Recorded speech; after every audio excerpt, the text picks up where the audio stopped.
Graças e paz, irmãos. Bom dia a todos. Pode se assentar. Eu peço que você abra sua Bíblia no livro de Gênesis, no capítulo de número 6.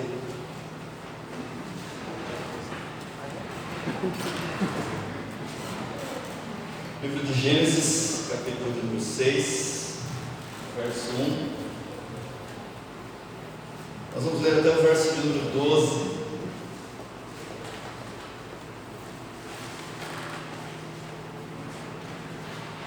Gênesis capítulo 6, versos 1 ao 12. Irmãos, me perdoe por você se sentar. Vou pedir novamente, por gentileza, que você se coloque em pé, se podem, para que possamos fazer a leitura da palavra de Deus. Gênesis capítulo 6, os versos 1 até o 12, diz assim: Sucedeu que, quando os homens começaram a multiplicar-se na terra e lhe nasceram filhas, os filhos de Deus viram que as filhas dos homens eram bonitas, e dentre todas elas tomaram as que haviam escolhido.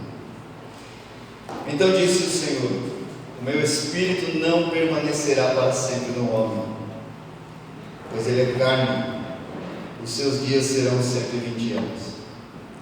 Naqueles dias os nefilins estavam na terra, e também quando os filhos de Deus possuíram as filhas dos homens, as quais lhe deram filhos. Esses nefilins eram os valentes, os homens de renome da antiguidade. E o Senhor viu que a maldade do homem na terra era grande, e que toda a imaginação dos pensamentos de seu coração era continuamente má. Então o Senhor arrependeu-se de haver feito o homem na terra, e isso lhe pesou no coração. E disse o Senhor: Destruirei da face da terra o homem que criei, tanto o homem como o gado, os animais que rastejam e as aves do céu, pois me arrependo de tê-lo feito.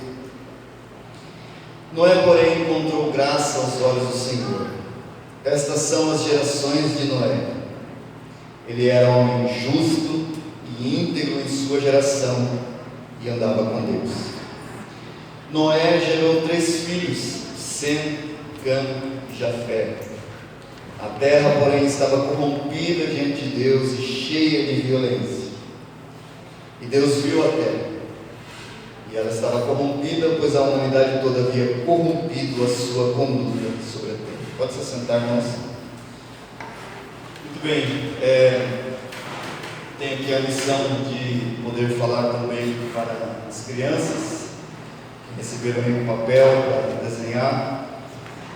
Então, eu gostaria de pedir aos pais que orientassem os seus filhos a desenhar ou até mesmo escrever as águas do dilúvio em que Deus destruiu o ser humano sobre a terra, e também como Deus enviou um dilúvio de amor por meio de Jesus Cristo para poder salvar a humanidade. Então, basicamente, em linhas gerais, a terra estava corrompida, Deus não se agradava da situação do ser humano, decidiu destruí-la. Os homens morreram afogados, tanto homens como animais. Deus construiu uma arca para salvar uma família, Noé e os seus. Depois daí, então, a humanidade continuou.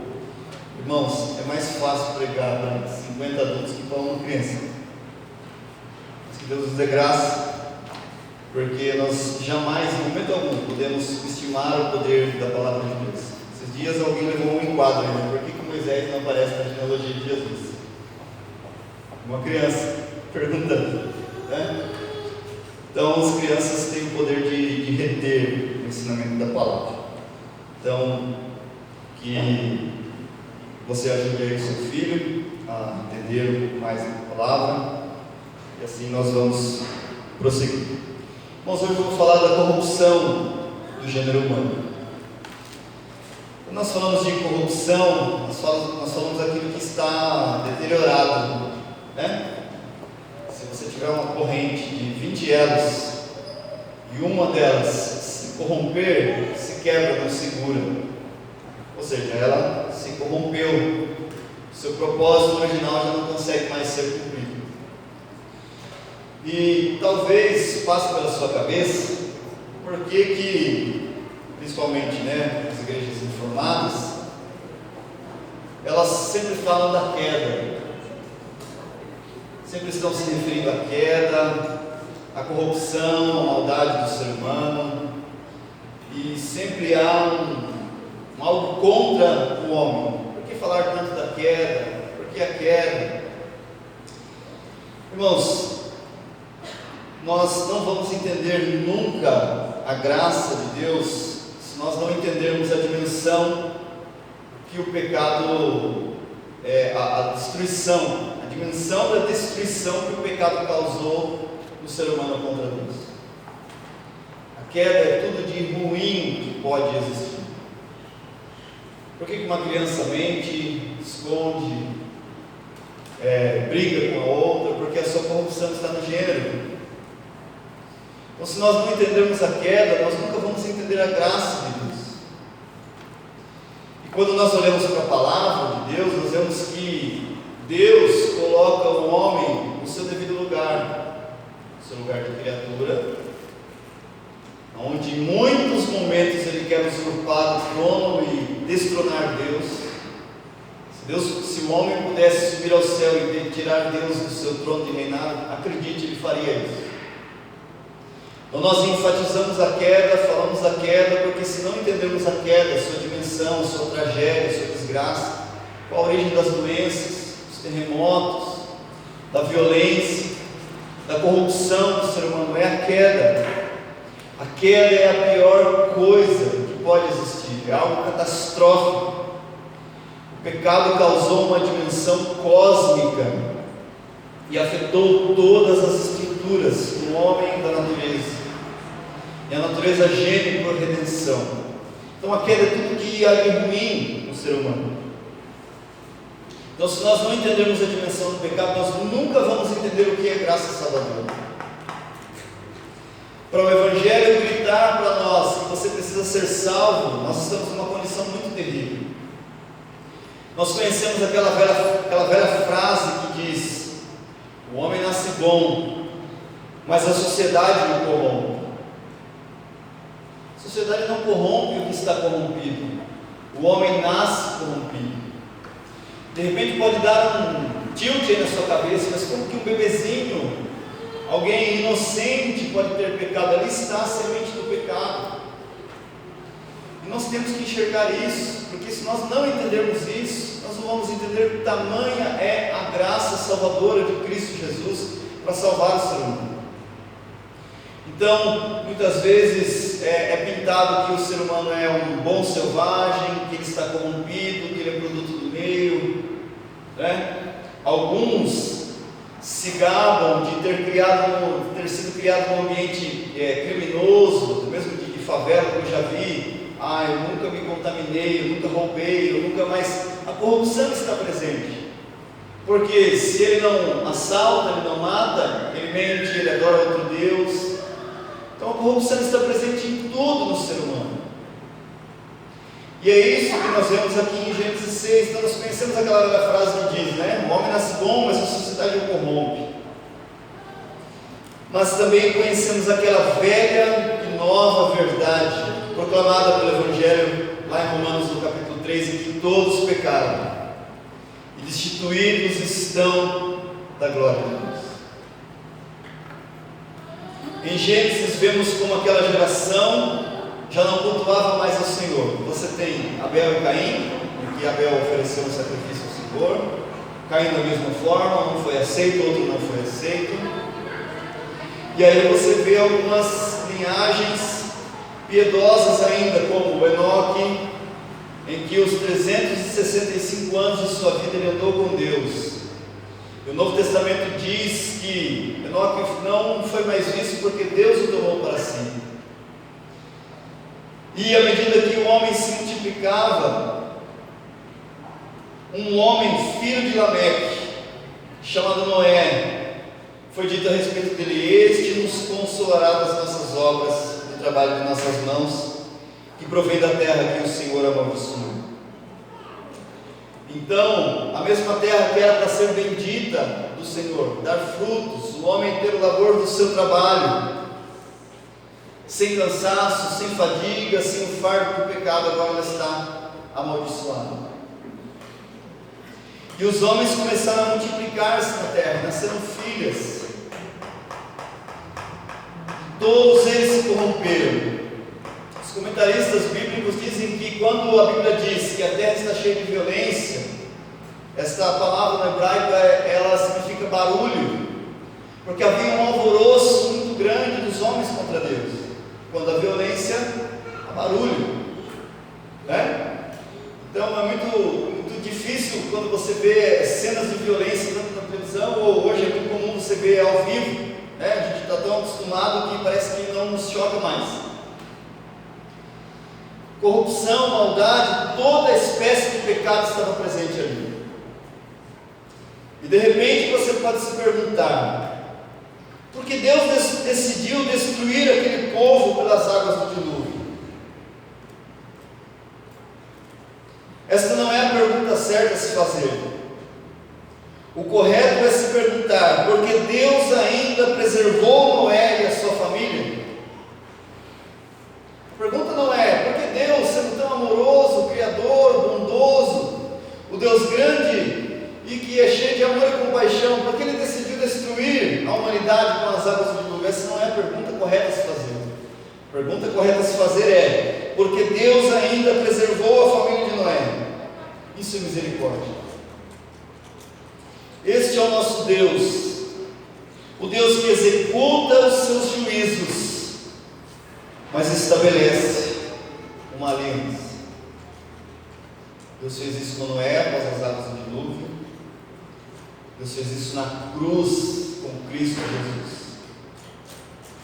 Deus derramou o seu juízo sobre o seu Filho puro, inocente, imaculado.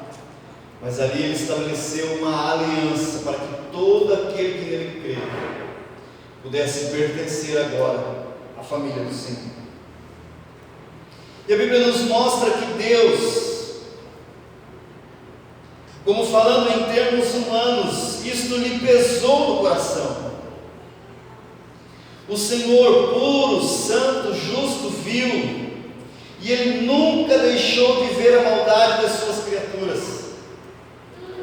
Irmãos, é isso que nos consola em saber que a terra hoje, o mundo hoje, está na mesma situação em que nós lemos aqui em Gênesis capítulo 6, verso 3. Deus, Ele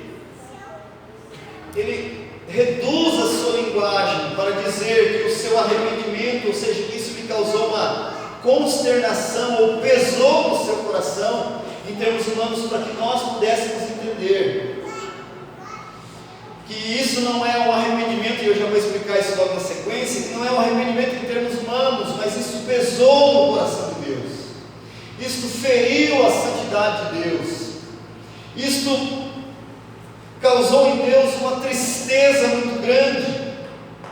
A palavra hebraica ali ela é muito profunda e tem muitos significados, mas em termos mais simples, para que o homem pudesse entender, foi comunicado desta forma. Então Deus puro, santo, justo, tem agora dentro do seu coração um peso para ver criado o ser humano sobre a face da terra. Assim como Cristo se entregou como oferta e sacrifício a Deus em cheiro suave. Acompanhe aí, não vou ler, mas acompanhe você aí. Efésios capítulo 5, verso 2, diz que Cristo se entregou como oferta e sacrifício a Deus em cheiro suave. O pecado é uma podridão diante do Senhor. E sabe, irmãos, esse texto aqui diz que viu o Senhor a maldade, e é isso que nos consola quando nós vemos que crianças são abusadas cruelmente, assassinadas, estupradas, quando milhões de homens e mulheres, judeus e outras etnias são exterminadas pelo Holocausto, e muitos nazistas saíram pela porta da frente do julgamento em Berlim sem nenhuma condenação, onde outros fugiram para outros países e morreram e nunca passaram pelo julgamento.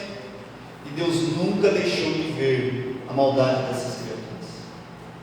E o que nos consola é que haverá um juízo e uma sentença justa. Mas ao mesmo tempo que nós olhamos, essas pessoas merecem condenação, isso também aponta para nós, que nós também merecemos condenação. Nós estamos no mesmo nível que essas pessoas que cometeram essas mesmas atrocidades. Deus mesmo assim usou de misericórdia, nos preparando um refúgio na pessoa de Cristo Jesus, onde nós podemos nos abrigar e escapar da condenação. Assim como Cristo se entregou como oferta e sacrifício a Deus em cheiro suave, o pecado e uma podridão diante do Senhor. Imagine isso, irmãos.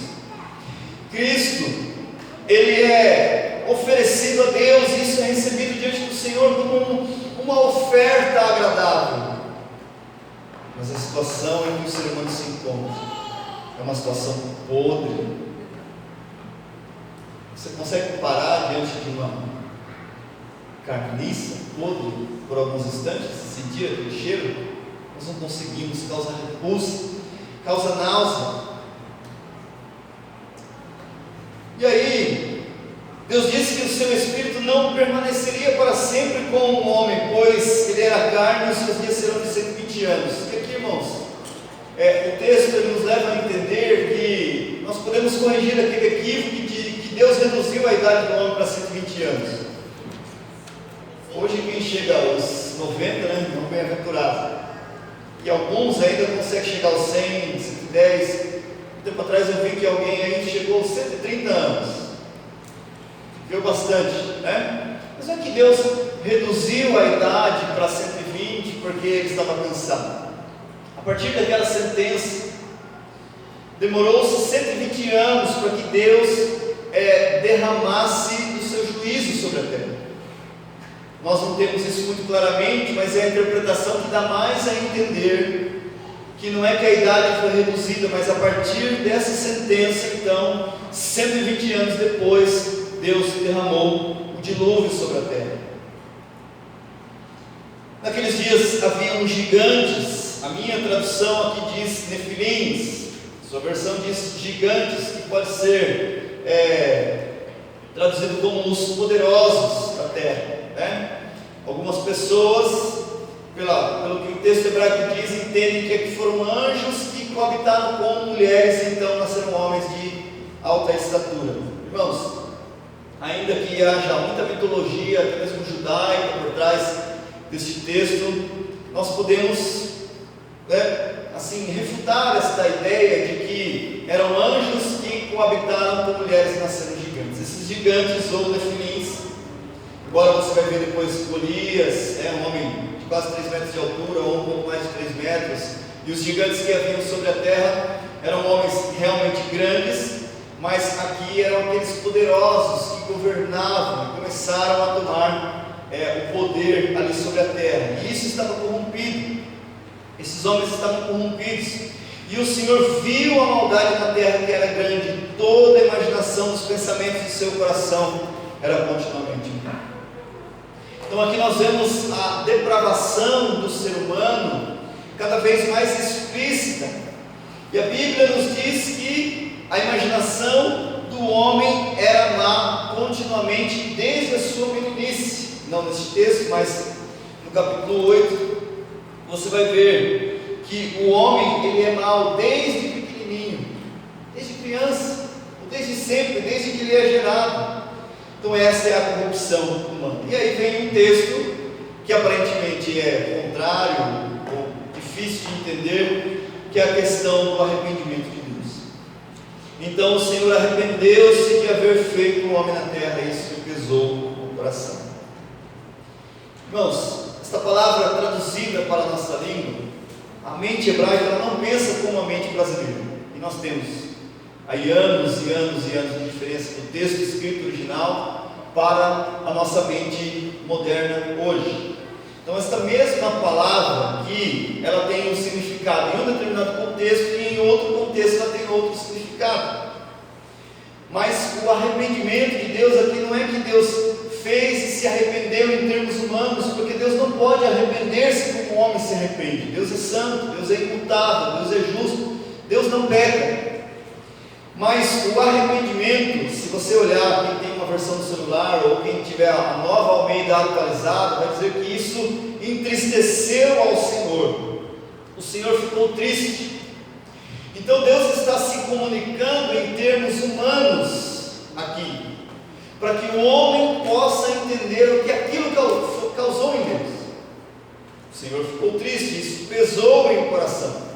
Assim como em outros momentos você vai ver a Bíblia dizendo algumas questões assim, falando em termos humanos, em que Deus se comunica, como por exemplo no Salmo 86, que Deus é um Deus sofredor, né? Deus é um Deus sofredor. Então Deus está usando essa linguagem para que o ser humano entenda e mostrando o que isto causa em Deus, em termos humanos, para que o homem possa entender. E Deus, através da sua palavra, se comunicando para que o homem entenda. Mas o que significa essa expressão, aparentemente confusa e controversa? É uma mudança de disposição. Arrependeu-se o Senhor de haver feito o homem na terra, ou seja, a misericórdia agora se torna em juízo, porque Deus não pode habitar com o pecado. Se você olhar no livro do profeta Abacuque, dá uma procurada no capítulo 1, e agora é a hora que a gente vê se os crentes conhecem a Bíblia ou não conhecem, né? Onde que está o livro de Abacuque? Vai dizer que o Senhor é puro de olhos e Ele não pode ver o mundo. Então há uma mudança de disposição, é a misericórdia se tornando juízo, como por exemplo Êxodo 32:14. Então arrependeu-se o Senhor, mudou de disposição do mal que disseram que havia de fazer no seu povo. Então Moisés sobe no monte, o povo começa a adorar outros deuses, e Moisés desce furioso, e Deus diz assim: eu vou destruir esse povo, e vou fazer de você, Moisés, uma grande nação. E Moisés intercede diante de Deus com aquele povo, e Deus então decide não executar o seu juízo. É o juízo voltando-se para a misericórdia. Jeremias 18:8 diz assim: se tal nação contra a qual falar se converter da sua maldade, também eu me arrependerei do mal que pensava fazer. Se nós olharmos aqui Jeremias capítulo 8, o mesmo 18 e o verso 10, vou ler aqui rapidamente. Jeremias 18 e o verso 10: e esta nação fizeram mal diante dos meus olhos, não dando ouvido à minha voz, então me arrependerei do bem que planejava fazer. É uma mudança de disposição, de misericórdia para juízo, ou também o caminho inverso, de juízo para misericórdia. Lembra-se de Jonas? Tantos dias e Nínive será subvertida. Aquele povo se arrependeu, se humilhou diante do Senhor, e Deus não derramou o seu juízo sobre Nínive. 150 anos depois, o que aconteceu? Deus destruiu a Nínive, porque aquela geração ainda permanecia em seus pecados. Jeremias 15:6 diz assim: tu me rejeitastes, diz o Senhor, e retrocedeste, por isso estenderei a minha mão contra ti e destruirei. Estou cansado de mostrar compaixão. Deus se cansa, irmãos. O profeta Isaías disse que o Eterno não se cansa, não se fatiga, que Deus não dorme, que Deus não cochila, que Deus não vacila.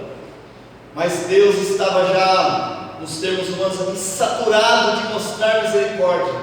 Então essa misericórdia muda-se em juízo. Então quando o homem se arrepende, assim como foi com os ninivitas, como já falei, ele não executa o seu juízo. Pelo contrário, ele exerce a sua infinita misericórdia. Se o mal prevalece, ele não pode mudar de atitude em relação ao mal. Se o mal prevalece, Deus executa o seu juízo.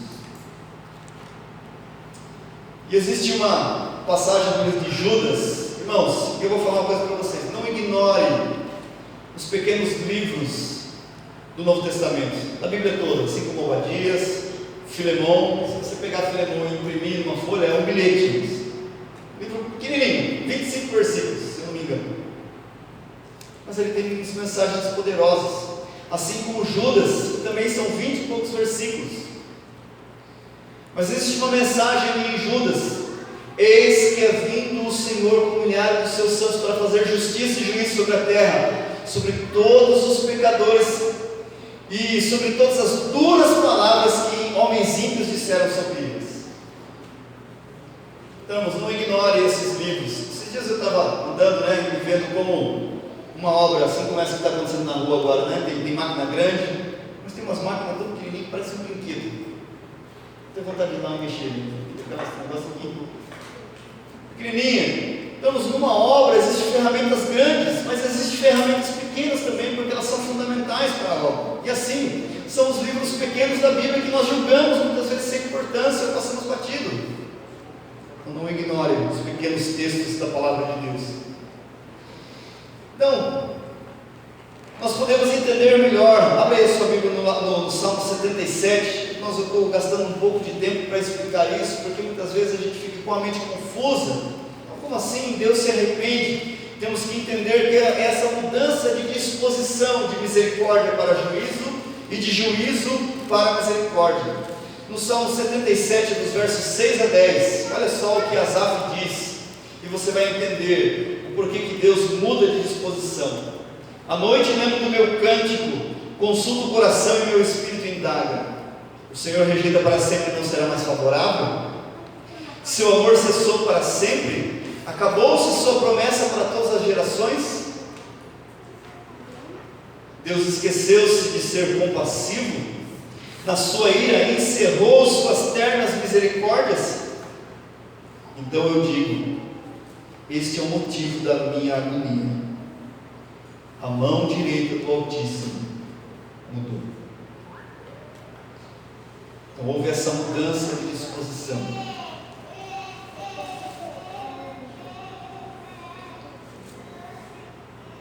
Então, quando nós vemos textos como esse, nós entendemos que Deus está executando o seu juízo. Mas no verso 8, Noé, porém, encontrou graça.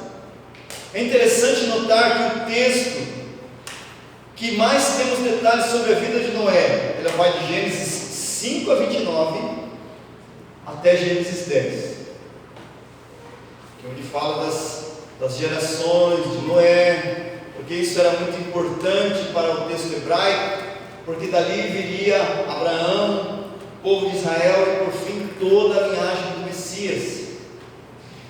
Esses são os textos, os únicos relatos que nós temos a respeito da vida de Noé: o dilúvio, de como Deus destruiu, de como Noé construiu a arca, de como ele soltou um pombo para ver se eles pousavam, se ele voltava para si. As outras referências que nós temos, elas são mais curtas, porém com o mesmo impacto, como por exemplo Ezequiel 14:14, onde Deus diz, e Deus eleva ali a figura de Noé, colocando ele como um homem justo, mas não justo por conta própria, justo porque a graça de Deus estava sobre ele. Esses dias eu estava comentando com o irmão, que muitas vezes nós ouvimos no passado, ou até mesmo uma conversa: irmãos, nós temos que ser como Abraão, que teve uma fé gigantesca, nós temos que ser como Davi, que cantava louvores ao Senhor mesmo em todas as tribulações que ele passava, temos que ser como Elias. Nós não temos que ser como esses personagens. Esses personagens são homens falíveis, assim como eu e como você. O que a história da redenção nos mostra é o Deus desses personagens. O Deus que resgatou a Noé, que encontrou graça soberana que desceu do alto sobre a vida de Noé. Deus se utilizou da vida de Noé de uma forma maravilhosa, para que depois ele fizesse o quê? Se embriagasse e cometesse o pecado diante do Senhor.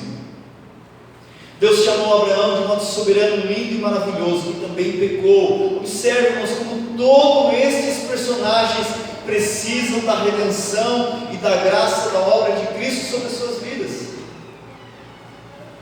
Então, o Deus desses personagens é o centro principal e o mais importante da história. Mas, obviamente, que através de exemplos de homens assim também, nós podemos viver diante do Senhor em uma geração corrupta que nega ao Senhor em todos os momentos e oferecer culto ao Senhor, com a nossa casa, com a nossa família. Não importa se os valores da sociedade estão degringolando ladeira abaixo, importa é que nossa família esteja diante da presença do Senhor. E aí nós seguimos. Então em Ezequiel 14, assim, ainda que no meio desses homens se levantasse Noé, Daniel e Jó, Deus está se referindo à figura de Noé. Isaías 54, ou as águas de Noé não inundem mais a terra, ou como na boca do próprio Cristo, assim como foi nos dias de Noé. Hebreus 11:7, pela fé Noé é divinamente avisado. Ou nas duas referências em Pedro, capítulo 3, na primeira carta, na sua segunda carta, o Senhor Jesus disse, como nos dias de Noé, da boca do nosso Senhor saíram essas palavras. Jesus está reforçando o que a Escritura diz a respeito da sua vida. Irmãos, nós estamos em um período de pandemia, e o que as pessoas querem? Se divertir, a todo e a qualquer custo. Ninguém está preocupado com nada. Deus está executando um juízo severo sobre este mundo, e as pessoas estão preocupadas com outra coisa, com reality show, com diversões, e ninguém está preocupado. Mas aqueles que estão sendo alertados sobre o juízo que há de vir sobre este mundo, eles estão em um lugar seguro. Mas mesmo assim, a advertência do Senhor Jesus Cristo deve nos fazer tremer. Assim como foi nos dias de Noé: comiam, bebiam, casavam-se, davam-se em casamento. Irmãos, o Evangelho é algo muito sério. Sabe, mas às vezes eu fico pensando comigo mesmo, refletindo e orando ao Senhor. De verdade eu falo isso. Somos aspirantes ou pastores jovens, e nós corremos um risco muito grande de não ser ouvidos. Quem é esse menino para falar alguma coisa? De fato, irmãos, eu não sou nada. Nem nós que aqui estamos, nós não somos nada. Mas nós sentimos o peso, pregamos e orientamos a respeito do Evangelho de Cristo Jesus. E esta palavra não é brincadeira. Isso aqui não é para a gente brincar de ser crente ou de menosprezar ou viver de qualquer jeito, como se Cristo nunca fosse voltar. Sabe, mas a gente corre alguns riscos de muitos exageros. Nós vivemos uma época da década de 50 para cá em que ninguém vai fazer nada mais. Ninguém vai estudar, ninguém vai trabalhar, ninguém vai fazer nada, porque afinal de contas Jesus está voltando. Aí chega 99 para 2000, o mundo vai acabar, não vamos fazer nada, Jesus está voltando.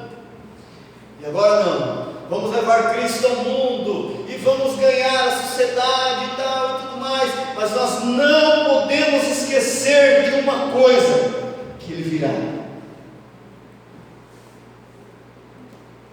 E nós não falamos do juízo de Deus para botar medo em você, irmão, porque se você for servir a Deus por medo, não há vantagem nenhuma nisso. Servimos ao Senhor por tudo que Ele é. Você acha que Noé servia ao Senhor simplesmente porque vinha um dilúvio sobre a terra?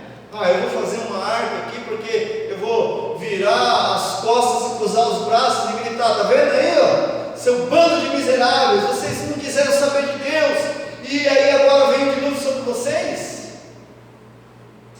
De maneira alguma.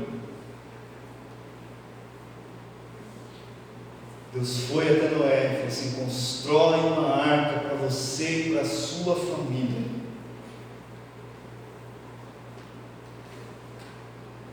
E a Bíblia nos diz que Noé foi pregoeiro da justiça. Nós não temos um relato se Noé pegou um megafone, um microfone e saiu pregando lá assim: olha, veio o juízo de Deus, veio o juízo de Deus, e entra na arca. Porque a arca de Deus Deus mandou construir foi para Noé e para a sua família. Mas através das suas obras, ele pregava que Deus iria executar um juízo sobre o mundo. Todo mundo estava zombando, sabe, irmãos?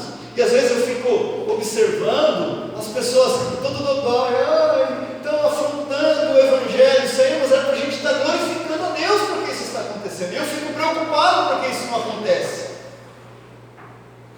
Eu fico preocupado porque isso não acontece mais. Ninguém zomba, ninguém tira sarro, ninguém persegue. É lógico que eu não quero que ninguém saia perseguindo e matando o crente. Mas eu fico um tanto quanto preocupado, porque parece que nós estamos no mesmo barco em que este mundo que está sendo reservado para o dia do juízo. Por isso, irmãos, que o Evangelho é algo muito sério.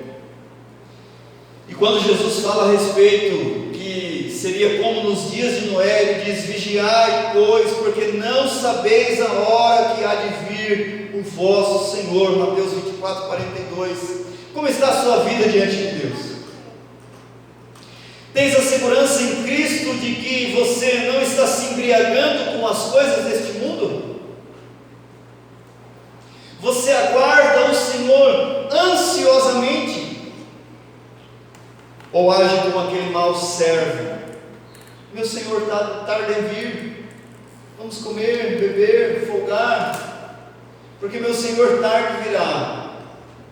Jesus nos ensina através desta parábola que virá o Senhor daquele servo no dia em que você não o espera. Jesus alertou para que os cuidados desta vida não fossem maiores do que a preocupação com a sua alma. Irmãos, é muito bom você estudar, se preparar, querer um futuro melhor para a sua família. Isso é muito bom. Se você disser que isso é ruim, eu vou estranhar. Mas qual é o objetivo principal? Você está trabalhando para quê? Para a eternidade? Ou para o seu próprio umbigo? O Senhor Jesus orientou, falando a respeito daquele rico insensato que encheu o seu celeiro de coisas, falou assim: alma, farta-te, porque agora você tem muitos bens. E foi dito para ele: louco, esta noite te pedirão a tua alma, e o que tens preparado para quem será?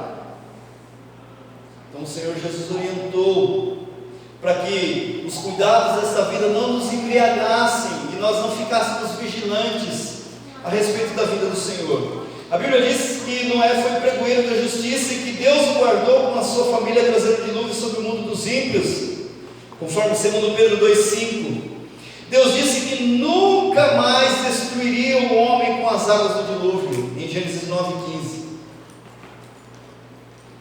As águas que Deus derrama agora são um dilúvio de amor que fluem da cruz do Calvário. Eu gosto muito daquela passagem de que quando Jesus está na cruz, seu corpo já todo surrado, pés e mãos encravados, coroa de espinhos na cabeça, toda a tortura física e psicológica que ele suportou, cuspido, zombado. Você consegue imaginar uma cena como essa? Quando nós olhamos a condenação de alguém que cometeu inúmeros crimes, você fala: se merece. Mas a condenação daquele justo, ele não merecia nada, absolutamente nada daquilo. E ainda, como se não bastasse tudo isso que eu já falei, chega alguém e fura o seu peito com uma lança, e dali sai sangue e água. Não foi um mar que jorrou, não foi um rio que mudou o seu curso, mas saiu água. A prova de que Deus mostrou o seu amor para com os pecadores. E não mostrou o valor de ninguém, não, mas mostrou a nossa malignidade, a nossa corrupção. E agora, para todo aquele que crê, fluem rios de água viva dentro do seu ventre. Deus inundou pela cruz de Cristo um mar de amor, um oceano de graça, para que todo aquele que nele crê possa saciar a sua sede. Irmãos, aqueles homens, aquela geração ímpia, que morreu através das águas do dilúvio, eles foram saciados pela sua própria vontade. Uma geração ímpia e perversa diante de Deus. E é como se Deus dissesse: é isso que vocês querem, então é isso que vocês vão receber, a recompensa dos seus pecados. E como C.S. Lewis disse, que os crentes oram: seja feita a tua vontade, e no inferno Deus vai olhar para a humanidade e vai dizer assim: agora seja feita a tua vontade. Um lugar totalmente desprovido de alegria, de prazer, de satisfação. Mas para aqueles que estão em Cristo, há uma abundância de alegria, porque agora eles experimentam da água que flui da cruz de Cristo, aonde nós vemos o Salmo 46 de que Deus é o nosso refúgio e fortaleza, o socorro bem presente na hora da angústia. E muitas vezes nós recebemos conforto nesse salmo no nosso momento de tribulação, mas eu quero que você olhe para um sentido futuro da nossa redenção, em que há um rio cujas correntes alegram a cidade do Altíssimo, em que na Nova Jerusalém, na nova cidade de Deus, não haverá mancha, não haverá pecado, haverá um rio que saciará a nossa sede para todo sempre. Este é o dilúvio de amor que a igreja pode receber de Cristo Jesus. Onde você está procurando matar a sua sede? Se você procura matar a sua sede no pecado, é do pecado que você vai receber, porque o salário do pecado é a morte, mas o dom gratuito de Deus em Cristo Jesus é a vida eterna, disse o apóstolo Paulo em Romanos 6,23. Cristo já havia dito que quem cresce nele, rios de água viva correriam do seu ventre. No dilúvio a água veio como condenação e executou o juízo divino sobre aquela geração ímpia. Na cruz o juízo divino vem sobre Cristo, aonde Ele dá água para saciar a sede da alma. Como Jesus disse para aquela mulher samaritana: mulher, se você beber da água que eu lhe der, você nunca mais terá sede.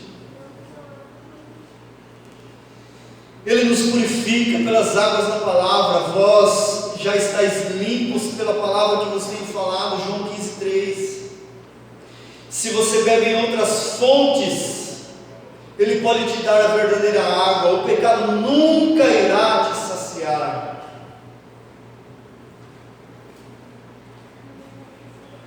Para aqueles que se refugiam em Cristo, Ele se coloca como um pastor amado que o conduz para as águas tranquilas. Você nunca parou para se perguntar como o barulho da água, ela traz uma sensação de calma para nós? É tão gostoso ouvir o barulho das águas. Mas em Cristo não apenas o barulho das águas acalma a nossa alma. Em Cristo essas águas, elas matam a nossa sede. É isso que Jesus disse: vinde a mim todos os que estáis cansados e oprimidos, e eu vos aliviarei. Cristo alivia todo aquele que está cansado do pecado, toda aquela falta de significado que nenhuma ciência ou psicologia humana pode explicar. Aqueles que morreram no dilúvio, como eu já disse, tiveram a recompensa que mereciam de seus pecados. Eles queriam viver as coisas terrenas, eles queriam se saciar daquilo, eles queriam os prazeres, comiam, bebiam, davam-se em casamento. Foi essa a recompensa que eles tiveram. Os seus pecados os afundaram e os destruíram. Noé encontrou graça, mas nós estamos diante de alguém que é muito maior do que Noé. aquele que pode dar graça para todo aquele que nele crê, para que com uma arca segura ele se refugie, para que o juízo de Deus não o alcance.